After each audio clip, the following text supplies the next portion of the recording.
My dear sisters and brothers, we hear today that word instantly, immediately, just then.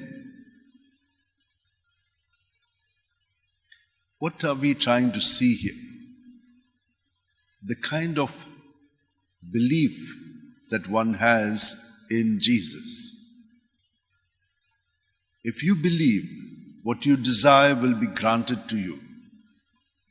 Because she is not praying for herself, she is praying for her daughter. Whenever we pray for others' needs, Jesus will surely grant it to us. That's why the prayer of all of us for a person is always important. And that's what we do. When we all gather here, we are praying for each other's needs, and that's very, very important. But if we remain just self-centered, then that faith is not kindled and we don't experience everything. However, the Lord is always granting us the best. But for it to really be actualized, we need that kind of openness of mind. So, from here and from the first reading, we see God even when people have been stubborn and have brought upon themselves a lot of ill health or bad governance or whatever they went through by becoming enslaved to another person. Even from that, the Lord saves us. He is good to this remnant, this few who were really faithful. Because of them, then He brings them all back again to the normal life. And so even among us, when some of us are truly faithful to the Lord, the others also benefit from it. So these are two kinds of things that we need to keep in mind for today. The Word of God is telling us that. We have several attitudes in which we grow daily, but these attitudes are important. First and foremost, there might be many trials, many things. You may think there is an opposition, but if you are firm, if you believe that Jesus can heal you, then your desires will be fulfilled, not only for yourself, but more for others. And so, let us keep this in mind as we pray today for all your needs. You know how each one of you has been living either a short while or a long while together or growing in a family. You know how it is. It is sometimes not so great because we know each other only in the negatives. But actually there are no negatives.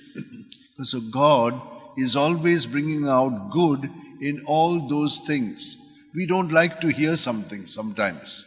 Why? Because we are steeped in our ego way. And so the Lord is telling us, give that up. And the best way you can do it is start with the Lord Himself. Whatever thought, whatever feeling you have, or whatever others are saying or doing means they are at that level, or they are telling you something, keep all of that, at all these three levels, in Jesus. How do you keep it? At your breath. As you breathe out, just keep repeating the name of Jesus, and as you see these things which are happening in you, let them flow out in Jesus. And when you bring it, and when you have that kind of faith, and you know that Jesus can heal you, He will surely set us free from all our bondages. And internally, His presence will grow in us, and that will bring us inner freedom. We have everything God provides. He is always giving us the best. And so we need to only thank and praise Him all the time. When you ask for something, believe that you have already got it and keep thanking Him. It will be yours. Let us thank God for all the blessings that He has showered upon us. And for a little while, let us keep ourselves open to His presence. Hold your hands. Keep your back straight, close your eyes, and as you breathe, it is His presence that is filling us from our toes right up to our head, in every cell and organ of our body, of our mind and spirit. And everything we can surrender to Him as we breathe out in Jesus' name. And when you do this with that desire, believing, you will surely get everything that is good for you, that has been already planned by the Father for you. And so let us keep thanking Him for all that goodness that He showers upon us.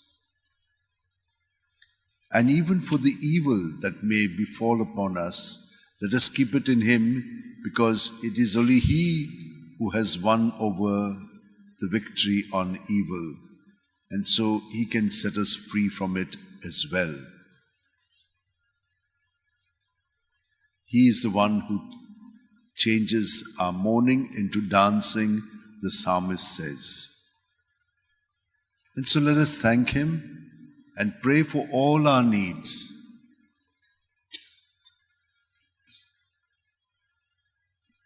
Let us thank Him for all the goodness we have received. And let us make an offering of ourselves with this bread and wine, so that as it will be transformed into the body and blood of Jesus, we too may become more and more His living presence in our thoughts, words, and deeds. Amen.